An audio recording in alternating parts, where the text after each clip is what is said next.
Assalamu alaikum. Welcome to Game Changer. I'm your host Maryam Zia. In today's show, we will talk about the emerging cooperation between Pakistan and Russia. An 80-member delegation from Russia recently visited Pakistan to discuss cooperation in various sectors, including oil and gas.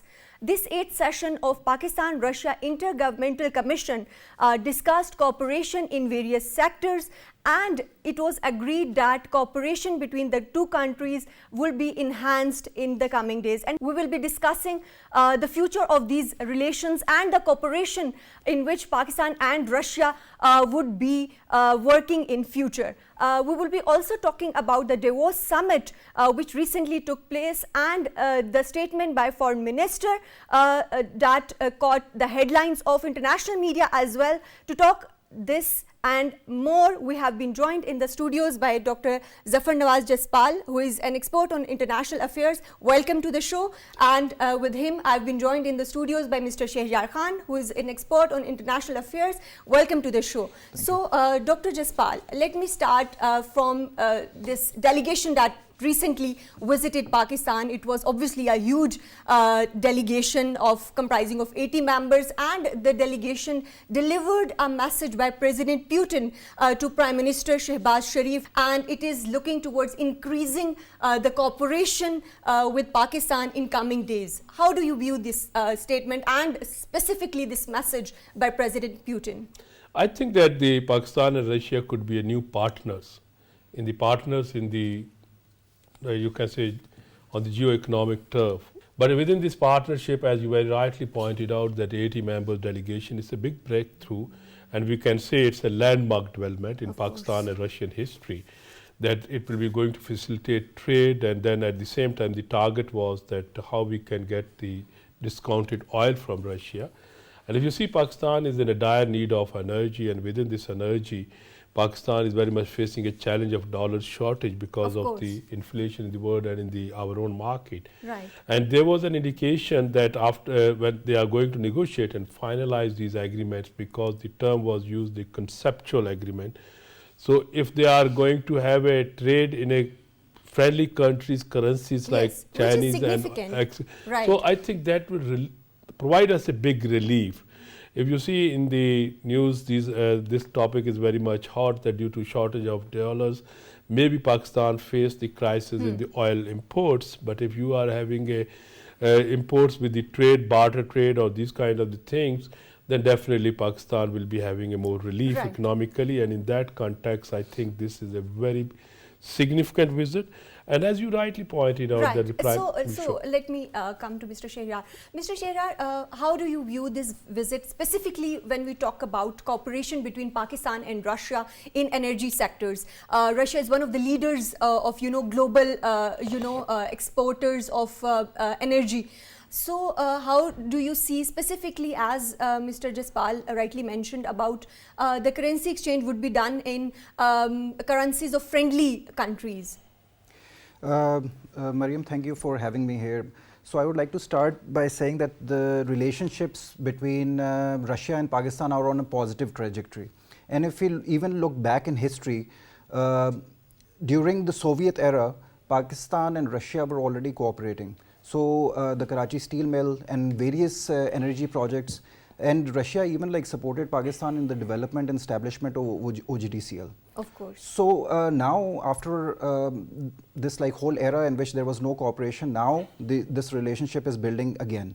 And now we can see that there's a lot of cooperation in terms of energy that is taking place.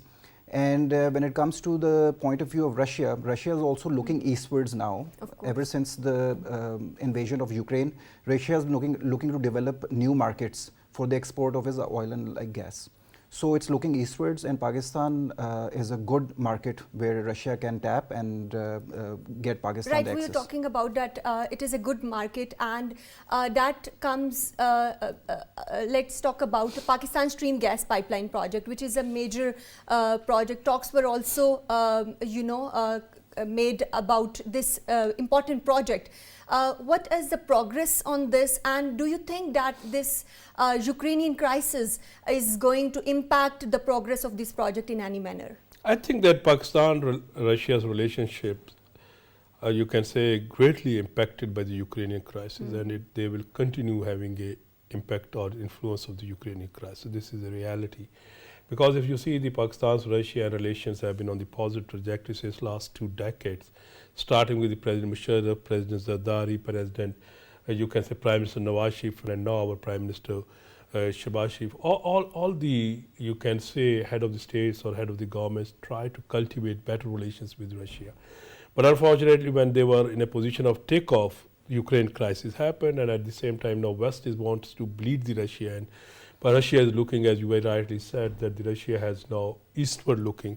Russia is looking more other options. Russia knows that it's you can say oil and gas is a big you can say thing, and it is using it for a diplomacy, for political gains, for strategic purposes. And in that context, Pakistan, of course, is that, and you referred this gas pipeline from Karachi to Kasur. That is a big project, and Jaspal was. And this project was, said to be completed in 2023. Yeah, but this was a challenge. Was that from the very beginning, the third-party sanctions was, I think, the big hurdle. And secondly, for this kind of project, you need a big consortium.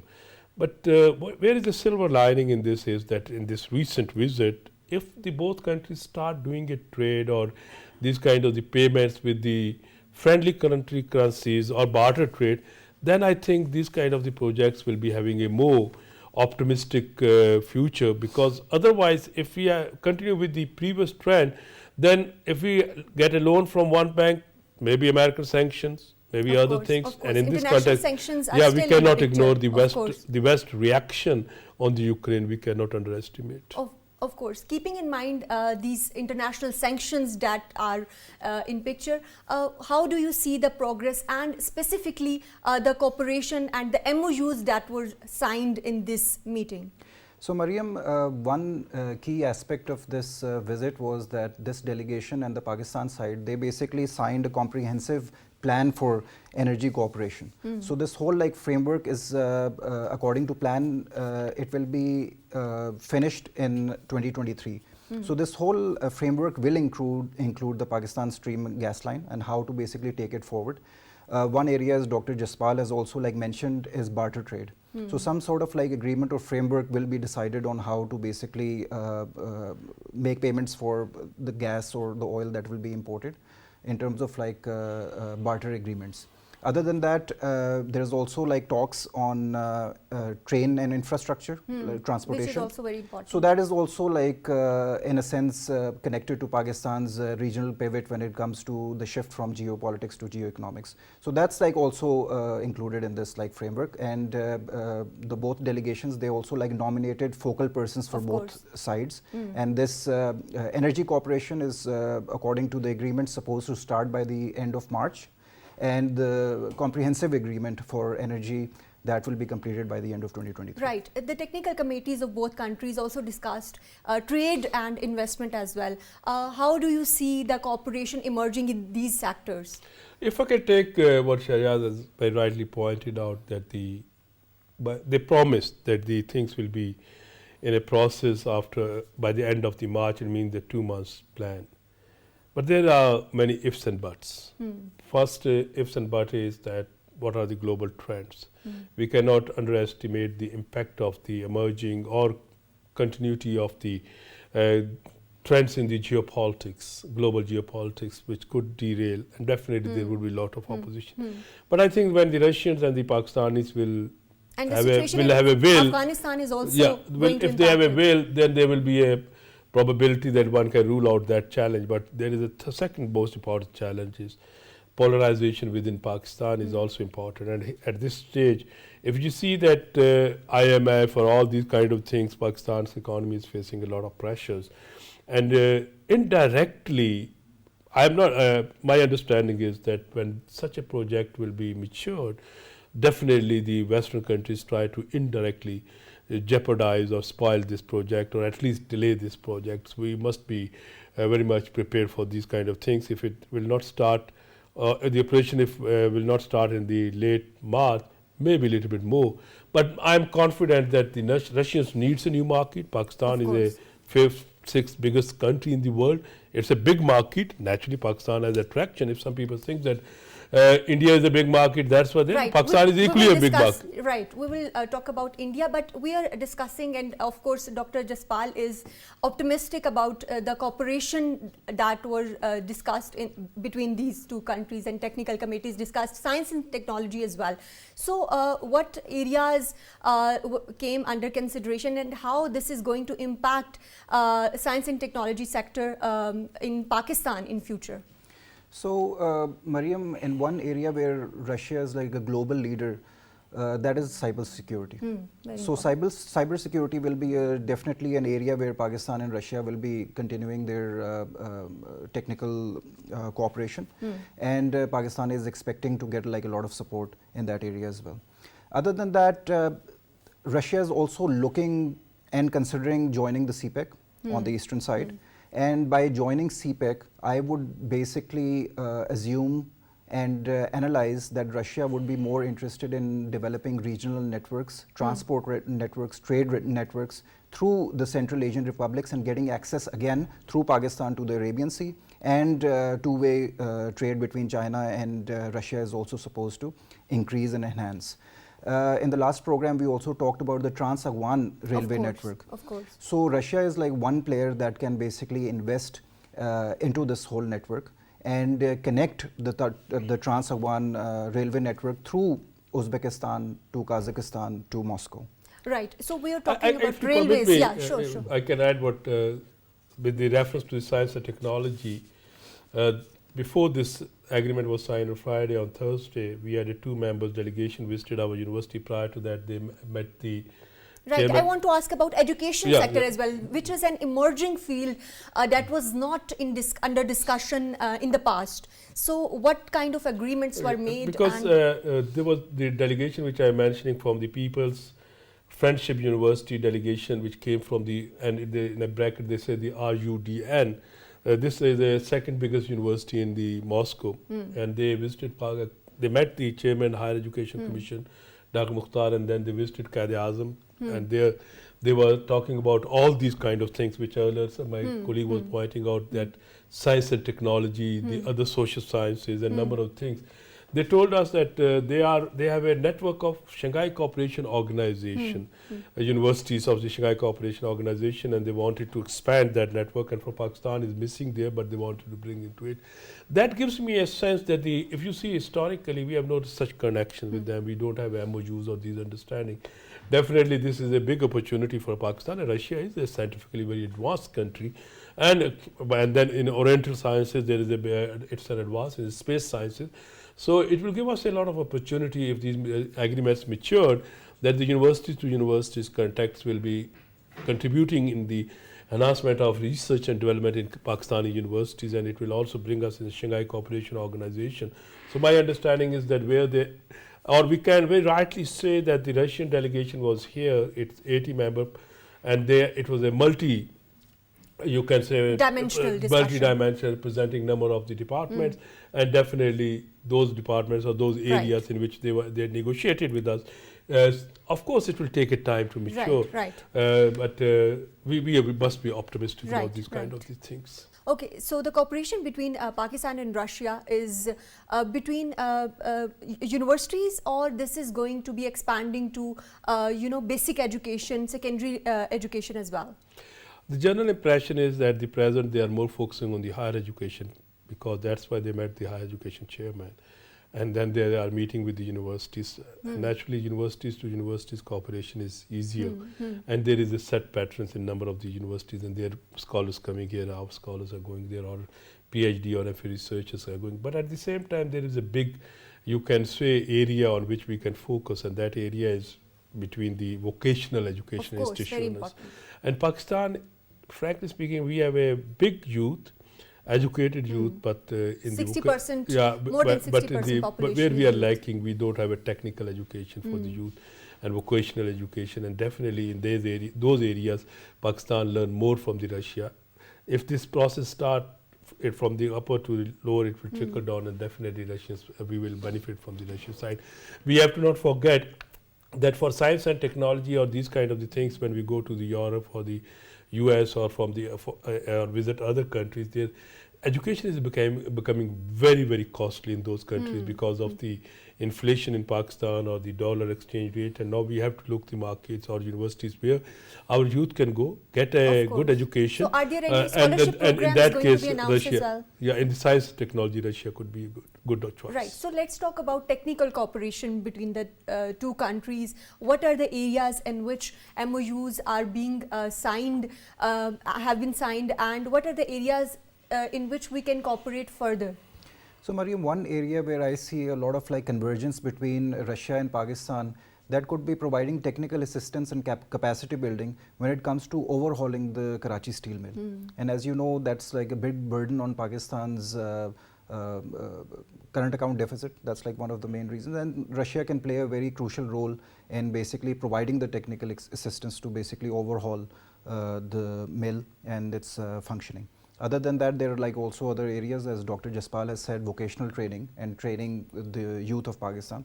So I would like to connect that to the whole CPEC arena.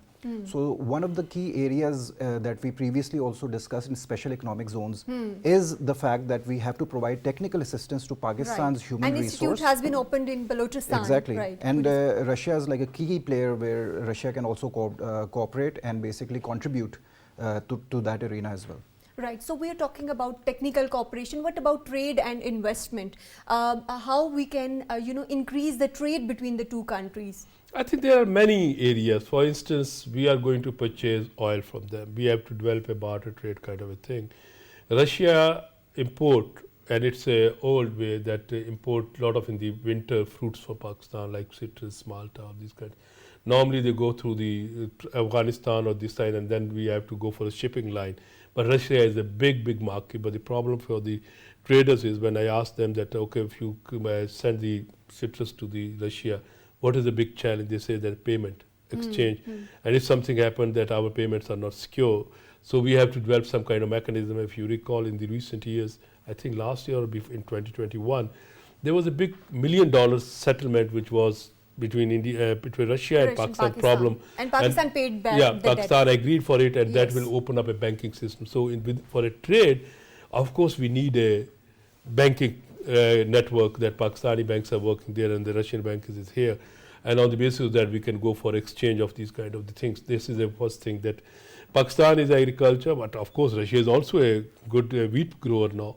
Right. And in that context, you can purchase from them. But most attractive for us, the commodity in Russia is, one is the oil, the other is science and technology. And for them, many things here which we are growing, and then through these kind of things, network, the trade is very important. If you have to also take into account, I think in one of the segments, the Sheharyar was pointing out that Russia is a Euro-Asian country, and with that, it is very much, if you see, China and Russia are becoming very close. So there is China has a corridor for Central Asian corridor, and the Russia has a CIS network with the Central Asia.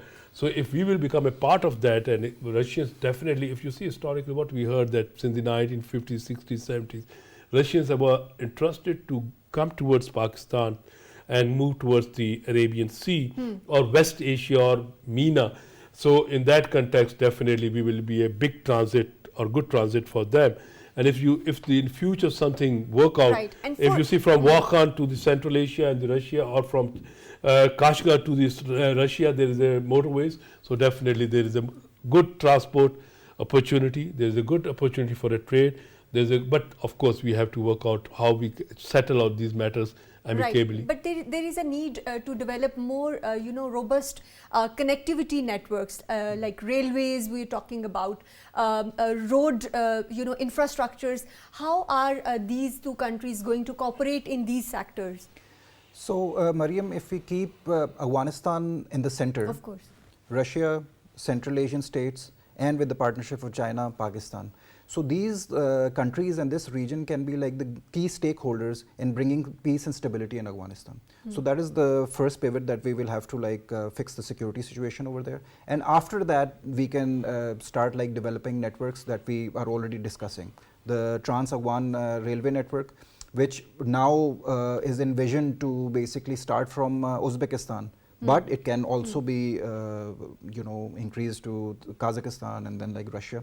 So this like connectivity network, it really depends on how secure Afghanistan will be, and these regional countries will be a key stakeholders in bringing stability to Pakistan.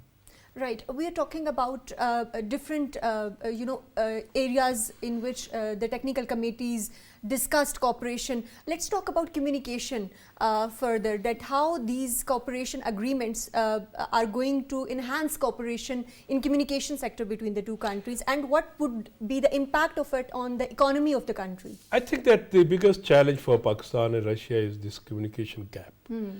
For last 75, though I understand that after the demise of former Soviet Union, Russia, Pakistan and Russia started working, but we don't know how many people have a Russian expertise, how many have a Russian language understanding, and how many have a who look the Russia as a friendly country. In Pakistan, we had a Russia constructed something like enemy country. I think that in 1996, the first time when our aircraft deal was matured, at that time India managed to scuttle it, but later on, when in 2016 India was trying to isolate Pakistan, Russians refused to back out and their troops came for a part. So I think that in the last 5-6 years, there's a better understanding between the Russians and the Pakistanis. But communication, of course, we need cultural programs, we need a media connectivity, we need to understand that how their culture, and frankly speaking, Russian culture is, of course, European influence, but it has also Asian influence. If you see Tsars, we heard it and everything kind of thing. So communication gap can be filled by the cultural activities, people to people contact. Yes, people to people contact. Right. And with that, the most important thing is that tourism. Pakistan is a big destiny for the tourists. If we can maintain naturally law and order situation further, we have to improve. But Pakistan is attractive for number of the kind of the tourists, whether it's a religious tourist, whether it's a desert tourist, whether it's a ocean tourist, and the Russians are very much keen in these kind of things. Let's talk about the scope of tourism industry and how this is going to impact the communication gap between the two countries. So, Maryam, there's like a lot of potential, especially when we talk about Gwadar and the beach coastline that we are developing, and a lot of like international firms, especially the Qataris, they are interested in developing a very robust tourism infrastructure in Pakistan. So that's like one area where we can attract tourists from Central Asia as well as Russia to come and like basically explore Pakistan's very untouched coastline. Other than that, there's like the mountaineering and high altitude sports and climbing, and that's like something Russia is like already interested in. And when we talk about the cooperation, this cooperation started like back in 2015 when Russia and Pakistan reinitiated their security agreement, and the Russians basically decided to provide Pakistan with a lot of weaponry. And Pakistan also signed a deal to basically import Mi-35 helicopters from Russia as well. And one thing that we have to keep in mind, that security exercises also started, and one of those exercises, other than the naval exercises, were in the mountainous areas of Russia. Right. So that's like one area where Pakistan can attract tourism. Other than the security arrangements, we can like move towards more economic arrangements, and Russians would be very interested in exploring Pakistan's high altitude tourism. Of course, there is a lot of potential for cooperation between the two countries. We will talk about this more, but we have to take a short break here.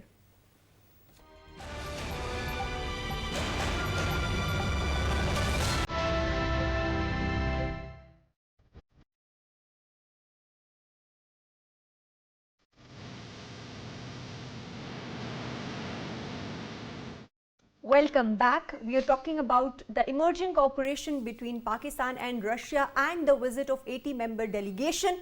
The technical committees discussed various areas and we are discussing that. So Dr. Jaspal, we are talking about connectivity, and the future is about geoeconomics.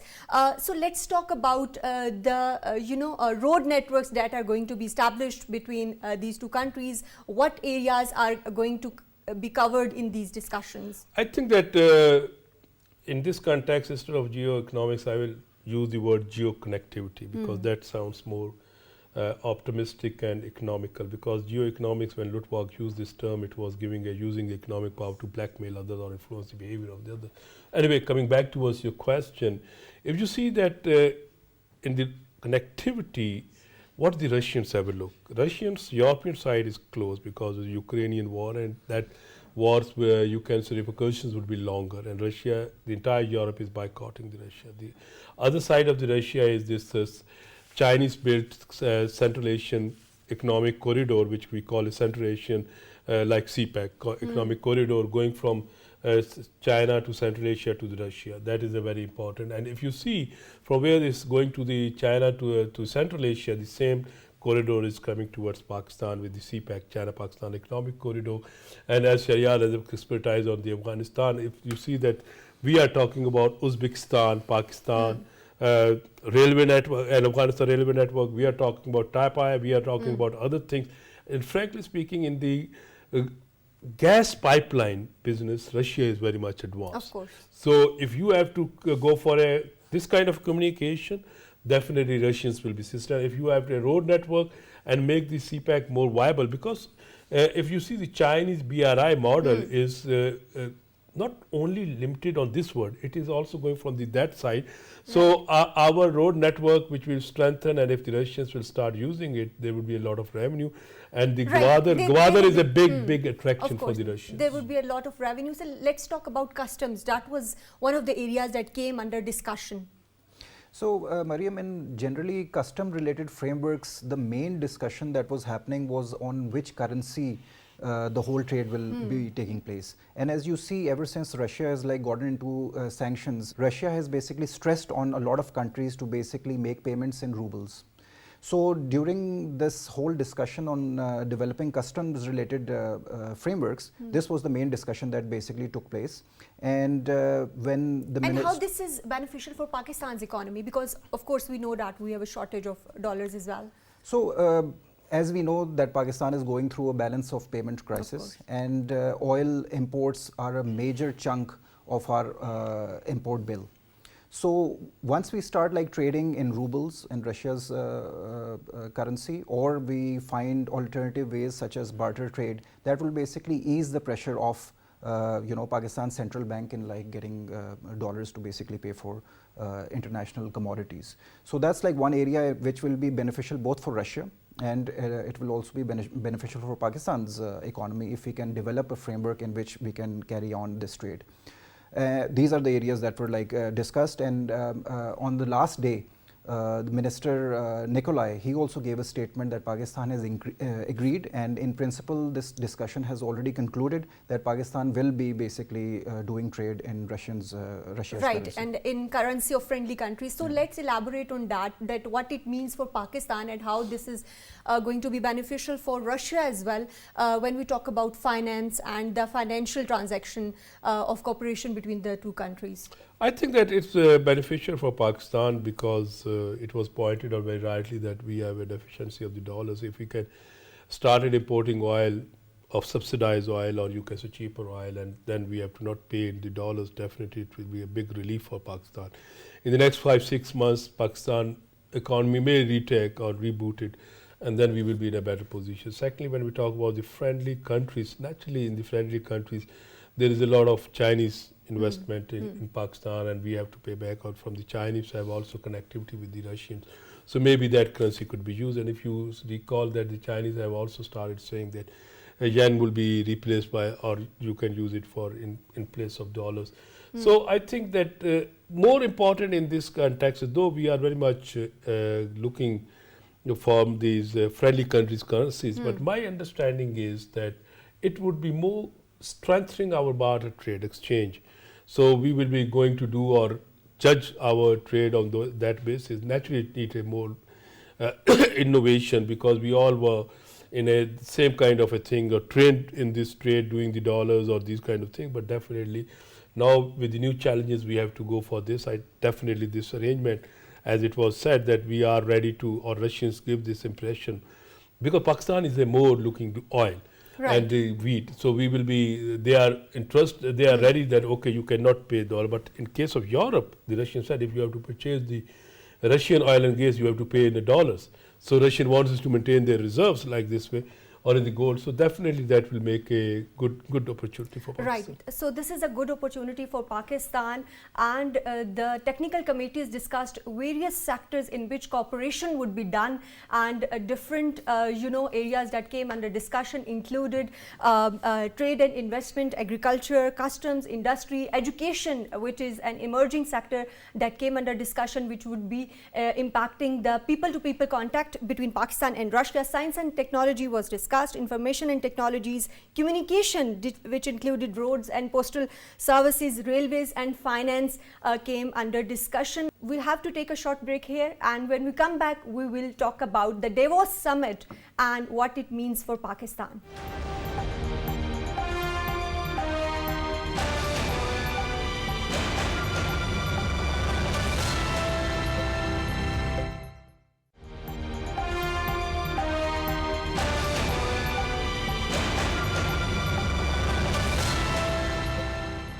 Welcome back. We are going to be talking about Davos summit, which was held from 16th to 20th January, and the world's political and economic elite discussed different issues, and basically it was discussed how we can cooperate in a fragmented world. So Dr. Jaspal, when we talk about this World Economic Forum annual meeting, 53rd annual meeting that was held, and the foreign minister's statement was caught by the international media that a new world order is emerging, and the voices of developing countries should be heard. What it means for Pakistan? I think that when we look about this Davos forum, it was actually based on the economic liberal order and what we call it international economic liberal order, and come the globalization trends. And that was the main key. But if you see this year when this Davos happened, there was a ideological contest with the what you call it autocratic versus democratic Americans are using the word. Similarly, protectionism, America started it, and now the containing the Chinese economic rise.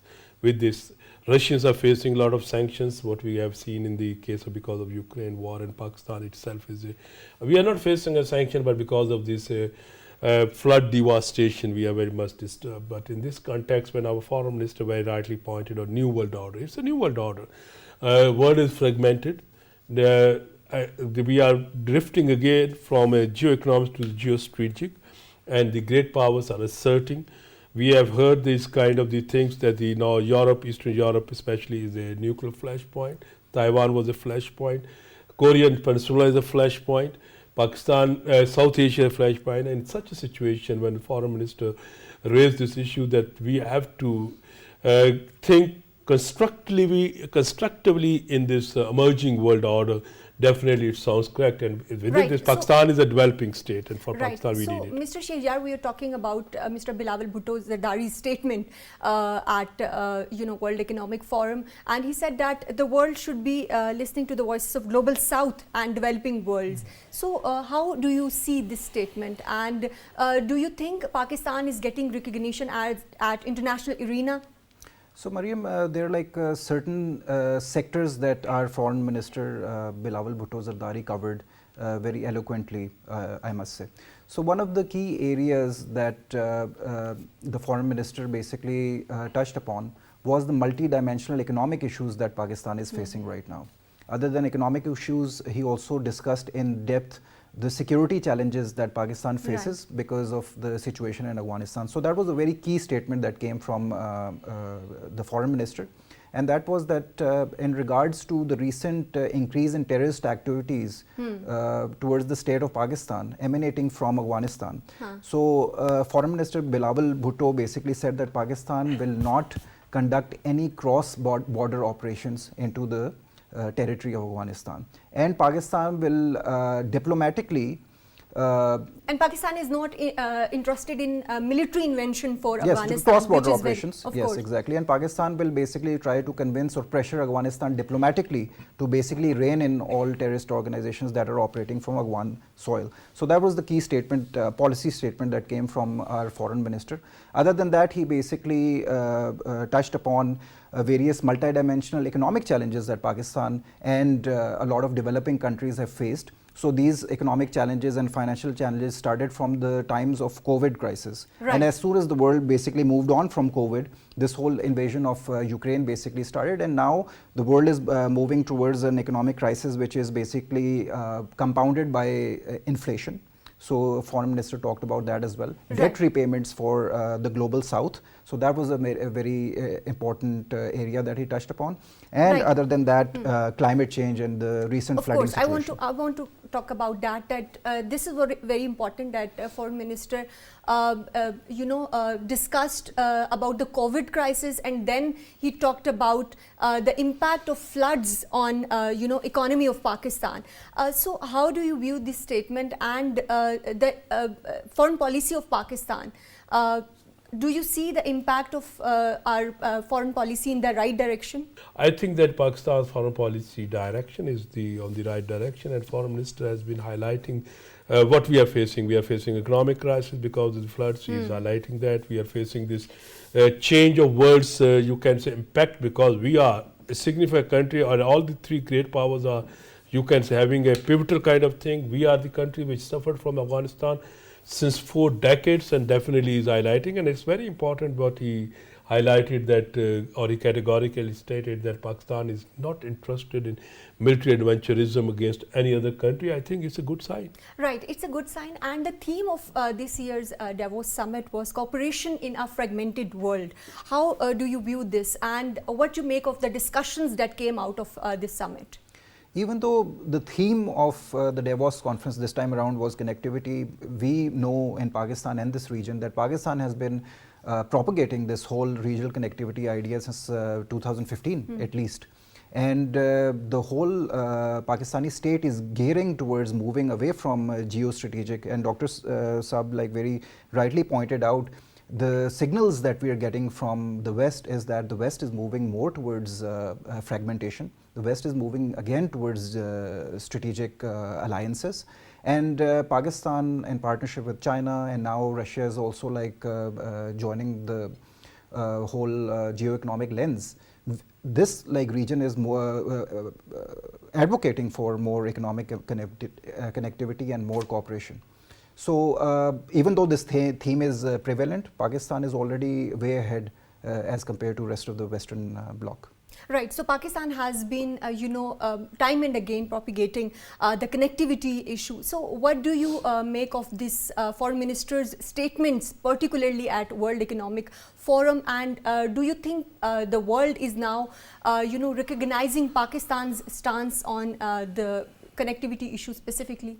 I think that Pakistan has been advocating the connectivity not now but since long, as it was very rightly pointed out, that since we became a part of BRI, since 2015 very much, and it's in our interest, connectivity. And if you see our, you can say, national security document also revealed about the connectivity, and foreign minister is also talking about, definitely Pakistan is a pivot of Central Asia, West Asia, South Asia and Euro-Asia, and certainly the connectivity is in our best interest, and our leadership is, or our ruling elite is taking a note of it and articulating it very rightly, that if the world go for a connectivity, definitely there is a recipe for a development. If you see that the COVID has halted the entire world for 2 years, of course. and then now once again world is coming out of this COVID, and that's why the entire world is suffering. And in the 21st century, if any country is thinking that without connectivity or distancing from the other, it will be able to survive or progress, I think it's not a correct and approach. Pakistan has been advocating for, as Dr. Jaspal rightly mentioned, about the geo-economics. So do you think, Mr. Sheharyar, that Pakistan's foreign policy is moving in the right direction? I definitely think it's moving in the right direction. I personally don't think Pakistan or any regional country in our region would be interested in bloc politics anymore. So we don't want to move back to the era of the Cold War, in which developing countries were forced to take a position in one camp or the other. Especially Pakistan, given its economic challenges, financial challenges, we cannot afford to become a pawn in the whole global game anymore. So if we continue, if we persevere, and if we keep on advocating for regional connectivity and moving over conflicts and resolving them in an amicable manner, I think Pakistan will be standing on the right side of history. So what do you make of the new regional developments and how they are going to impact Pakistan? I think that in this region there is many development, but at this moment, if you go with the connectivity, I think from the western northern side of Pakistan, our region is connected, but from the eastern side, the region is blocked by our big India. So in this context, if we are successful to maintain this trend in the regional connectivity, definitely we will be able to prosper.